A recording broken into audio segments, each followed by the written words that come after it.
कर रहे हैं वो क्रिया अगर हम शुरू कर दे तो निश्चय हमारा मोक्ष।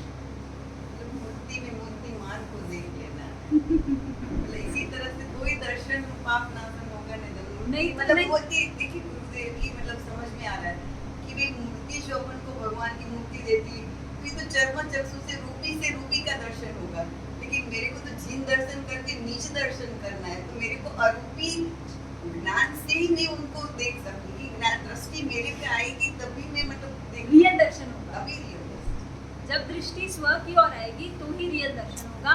अदरवाइज हम प्रतिमा में भगवान को ढूंढ रहे हैं, पर प्रतिमा में भगवान की केवल प्रतिकृति, केवल प्रतिबिंब है, केवल वो मूर्ति आलम्बन है। तो कल कीर्ति भाई बोल रहे थे कि हमको स्टेज में आगे बढ़ना है जी। आगे बढ़ना है तो दृष्टि के लेवल बढ़ाना है। ऐसा नहीं है कि मैं 10 समय करी तो मैं 20 करूँ, ये लेवल की बात नहीं हो रही है। आप 10 की 20 करो, पर इस बात का कॉन्शियसनेस रखो कि उसकी क्वालिटी बढ़ी कि नहीं। आप खाली क्वांटिटी पे फोकस करोगे तो वो समय का आपको खाली स्वर्ग ही दिला सकती है। एक समय में मूपति के बोल में भी पहले तो काम राग, स्नेह राग, दृष्टि राग, परिहर, पहले तो त्याग का है। सम्यक तो मोनी, मिश्र मोनी, मिथ्या तो मोनी, परिहर, फिर सुदेव सुगुरु सुधर्म आदि। उसके पहला कार्य जो करना है उसको पहले करना है, उसके बाद का कार्य हम पहले कर रहे हैं, ऐसा मतलब मेरे को समझ में आ रहा है। बहुत अच्छी बात है आपने शेयर की है। जैसे हम फर्स्ट कहते हैं सूत्र अर्थ तत्व करी सतो, है ना।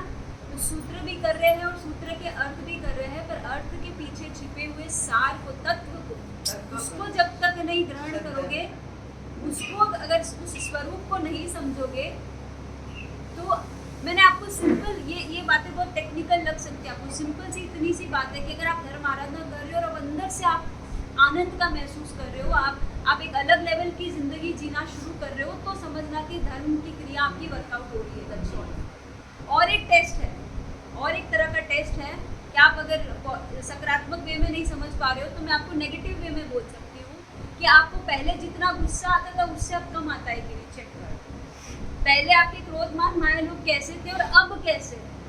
टाइम ड्यूरेशन कम होता जाता है। आता अभी भी ऐसा नहीं बोल सकते कि नहीं आता, पर जो टाइम ड्यूरेशन था 2 दिन तक क्रोध के भाव रहते थे वो धीरे धीरे तुरंत, क्योंकि समझ में आने लगेगा कि व्यर्थ है, ये व्यर्थ है। मैं भटक रही हूँ, ऐसा लग रहा है मैं भटक रही हूँ, कहाँ जा रही हूँ उसमें, तो अपने स्वभाव में आ जाओ। हाँ। ड्यूरेशन कम होता जा रहा है। अच्छा, अपेक्षा आप रखोगे तो दुखी कौन हो रहा है? आप हो रहा है कि सामने वाला? और मैं उस दिन पे आपको बता रही थी, आज भी मैं आपको यही बात रिपीट करूंगी कि हम तो 24 घंटा सेव नहीं रह रहे हैं, पर हमारी डिमांड तो देखो कि सामने वाला व्यक्ति 24 घंटा वैसे का वैसा ही रहे, बदले ही नहीं। हम जैसा सोचते बिल्कुल वो वैसा ही रहे, कैसे हो सकता है?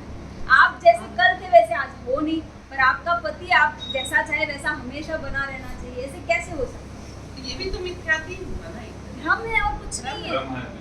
सिर्फ भ्रम पाल के ही रखे हमने जिंदगी में, तरह तरह के भ्रम में हम जी रहे हैं। सिंपल सा एग्जांपल दिया था कल आपको कि चाय की सौगंध बंधन है या मुक्ति है?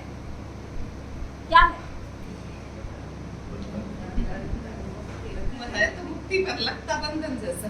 बस मिथ्या तो उदय में है, इसलिए बंधन को मोक्ष दिखाएगा और मोक्ष को बंधन दिखाएगा। चाय की सौगंध आपको मोक्ष लगनी चाहिए, क्योंकि चाय इसका बंधे हुए ऑलरेडी बंधे हुए, बट जिंदगी के हर क्षण में हम भ्रम में ही जी रहे हैं और इतने डायरेक्शन में हम लोग कंफ्यूज हो चले हैं, जैसे अंधे को जिसने पट्टी बांधी और बस वो बेचारा चल रहा है, वैसे हम चल रहे हैं।